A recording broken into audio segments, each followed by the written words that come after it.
USA!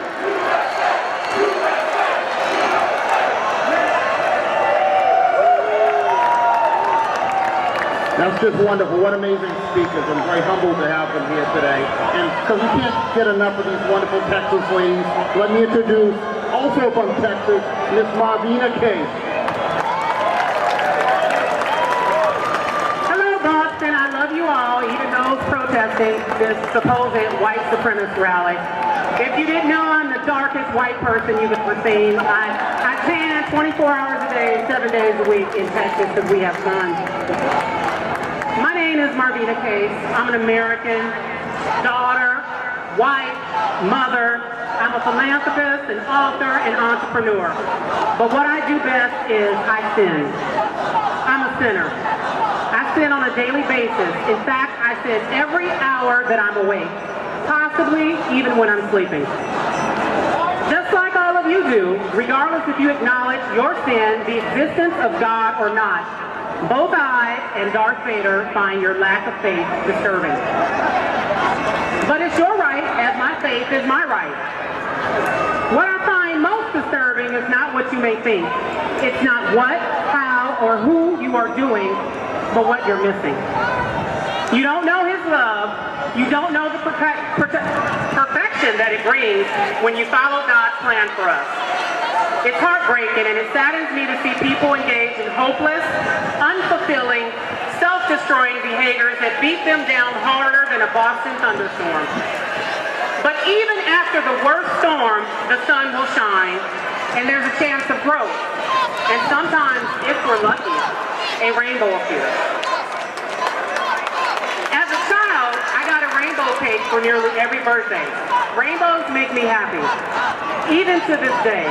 I don't know how you can see a rainbow and not believe it's divine in design. See, I adore the rainbow, and I always will. And every time I see it revealed, no matter who exemplifies it, I impute to God's vow to mankind, the covenant He made with us. The rainbow embodies His divine justice and patience. We're going to be patient with those people out there, too. If you haven't discovered the true colors of the rainbow until you know God. And it's from that point He has called me to speak to you all today.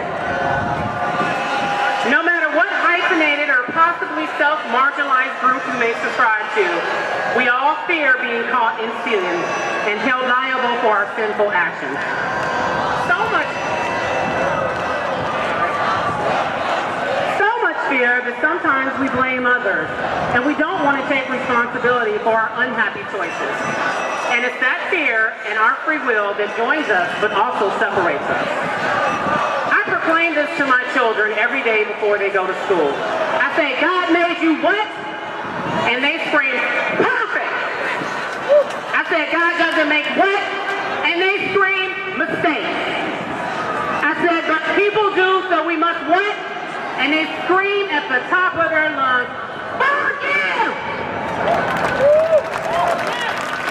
It's as much for them as it is for me. It reminds me that God does not hyphenate, separate, or divide, and neither should we.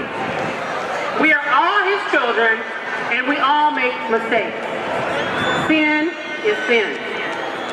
And the one sin that I battle with most often is pride. I even struggled about speaking at this event. I wasn't sure that gloating about heterosexuality was the best way to address what's going on in this nation. But when I glimpse at the news and I see a sixth grader being penalized for calling a boy, and laws being enacted that require all citizens to dismiss God, science, and defy reality to be active participants in individual thespian performances, I changed my mentality. See, there's only one truth. It's not your truth. It's not my truth. It's the truth. And the truth, or reality, it's not always pretty. It's not always to our individual likings. It's not always kind, but that doesn't make it any less true or real. Feelings do not write reality. Desire does not omit science. Deprivation does not remove God.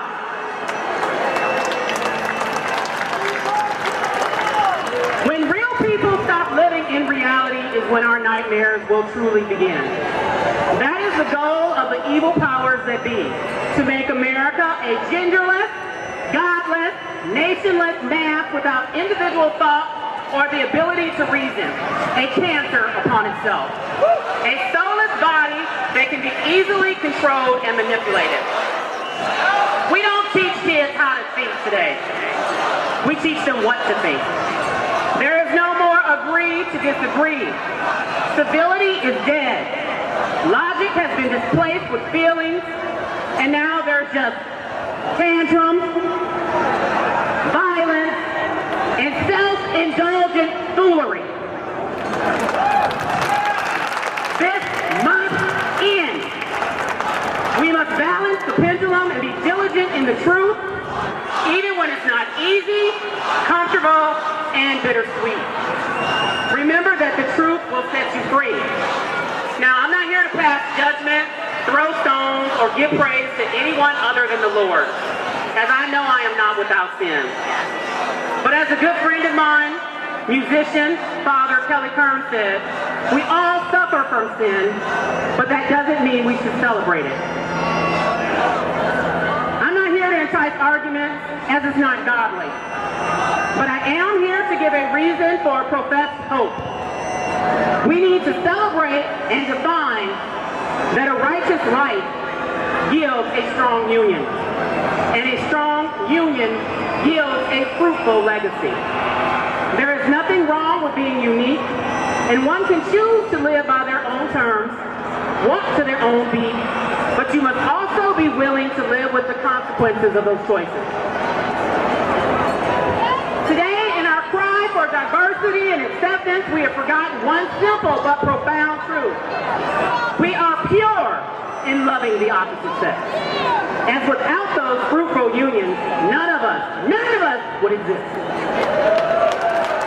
And it isn't straight pride that I'm here for, but the celebration and the respect of continuous life through natural reproduction and the perfection in the balance of the male and female household. It's such a beautiful thing. I can't help but smile when I see a man and a woman with their children walking down the street, as I know my country has a future. There is no greater joy as a woman than being a wife and watching your husband mentor your children. And it's in those small moments that we change America from the inside, one balanced family at a time. To straight men, I want you to know something. You are not toxic with your masculinity.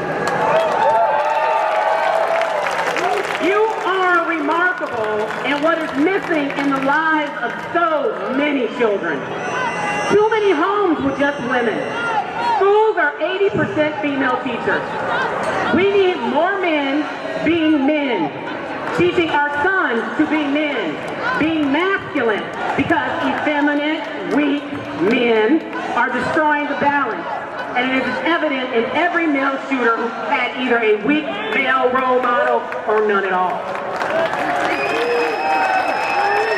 In the words of Stephen Corey Davis, a scholar and fisher of man, we are traditionalists who embrace and celebrate the traditional family, which is the foundation of society. However, we do not hate or fear those who subscribe to the opposite. We just refuse to cede society's original traditions to those who openly seek to diminish or destroy them. We are the standard that the Creator intended for society, and we remain committed to upholding that standard by our faith, through our families, and with our voices.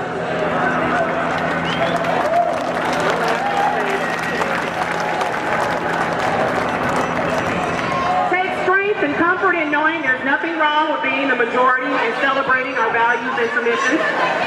Don't be ashamed of being what God and nature intended you to be. Do not fall victim to lies and indoctrination, as we are living in a time when bad is good and good is bad. Tolerance and acceptance are two different things. You owe no one anything other than non-aggression. As noted in in a 2009 study from Cornell University, researchers reported that children living with married biological parents have lower levels of risk-taking behaviors, are up to 40% more likely to have higher education and live productive lives, well above the poverty line, regardless of race, religion, or sexual orientation. So that is why, as a mother, I march, I parade, I sign the declarations of mothers, and I vote for the candidate not pushing identity politics or self-genocide through abortion. I unapologetically celebrate the traditional couple. For the legacy of those unions is how we sustain and grow. Nearly every problem stems from the breakdown of the traditional family. So logic would suggest healing the traditional family through celebration will spark its resurgence in popularity and fix our societal problems. This is not pride, but productivity. Stay on the straight path. Remember to love the rainbow and the truth it stands for. Continue being productive by reproducing so mankind can continue to prosper. Go out and be monogamously fruitful. Make traditional couples safe. Great again. Thank you. Thank you.